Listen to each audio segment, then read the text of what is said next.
So how do we get a timeline like this out to DVD or Blu-ray? Well, normally you have to create an H.264 file or an MPEG-2 file, waste a lot of time, do a disc, and then somebody says, you spelled that person's name wrong in the lower third in 5 minutes. You go back, throw it away, do it again. Or file, Adobe Dynamic Link, send to Encore. What we're sending to Encore is the timeline in a format called Dynamic Link. And what Dynamic Link is an application running in the background that's communicating between all of these apps. It's basically a headless version or a version without a user interface of Premiere Pro. Because Encore doesn't know how to render the timeline, it doesn't know titles, it doesn't know color correction, it knows video files. Okay, so it's asking me to save this project. I'm just going to name this test, bunch of numbers. Blu-ray, I can set the encoding, I'm just going to leave it on its own. And this timeline is now directly connected to the timeline that's still back in Premiere Pro. So anything I do live inside Premiere Pro is updated inside here.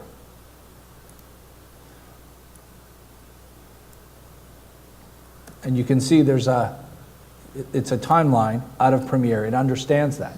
So instead of rendering twice, I'm going to render once when I make the disk. It still has to transcode this, and I have complete control to tell it how I want this transcoded. I can right-click on this just as if it was a movie asset and tell it the level of quality that I want to output this at. But I'm only going to do that once, because I know I'm going to come back here and somebody's going to make a change, and then that change will update inside there. Okay, so speaking of changes, running your heels on the face of the old gods. I've got a clip up here that the visual effects guy wants changed. He wants a wide shot in there, and then he wants, in this clip, when you were a child, he wants a flare in the window. Well, how do I know that? Well, a couple of days ago, we just released a new service that we've had in Photoshop and InDesign and Illustrator since CS5. It's now in Premiere Pro. And it's called CS Live. And this is a review that I can create directly from that sequence that's open. And it can be a piece of the sequence or the whole sequence.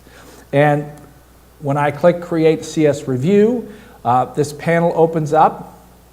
This is going to be a free service for a year. So when you buy CS5, you get this for a year, and then it will be a subscription after that. We don't know what we're going to charge for it, but I think this is pretty darn amazing. So we get to choose our sequence. I did this for the first time in the hotel room on hotel Wi-Fi, and I'll show you the results. So I spit this out, and that's what you were looking at in Safari. That is the result. Here's the most amazing thing. When you send this review to someone, they don't need any Adobe product. They need a browser and the Flash player. That's it. They get this, and they don't even have to know what it is. They just look at it and go, hey, there's a play control. And you can invite as many people as you want. There's a big button that says Add Content. And what this content can be is you can overlay JPEG, PNG files, FLV and F4V files. You also have this floating little cursor, so I could drag over an area and it's going to add another comment.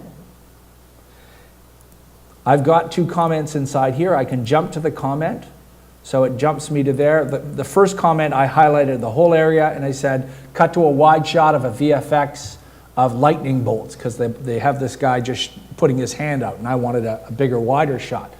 And then on this one, I jumped to it, and I told them to add a lens flare through that window. Great, now I know. And when I open this review back up in Premiere Pro, it shows me those reviews. So now I need to put a lens flare in that window. Well, how would you do this if you were in your nonlinear editor? You'd find the clip, you'd fire up After Effects, you'd bring it into After Effects, you'd make a lens flare, you put it where it is, you'd render it out, you'd take the video, you put it in here, you render this out, and you give it to them. And they go, a little bit different. You go back to After Effects, make a change, you render it out, you put it in, and then you finally shoot them, right? Or you do this, replace with After Effects composition. It replaces that particular clip with an After Effects dynamic link comp that's directly connected to After Effects, live. Remember, this is also going out to Encore at the same time. And I'm really taxing my 8 gigs here because I've got Premiere and After Effects and Encore, and I think Story's still floating around somewhere there, and Safari and the Flash player in there while it's going on. So After Effects takes my clip and makes a comp the exact size of that clip. Once I finish editing in After Effects, I can quit After Effects. I don't have to keep it going to have this ready. So I'll call this flare test or e-test. There it is. Shows up. Let me go to my, reset my standard.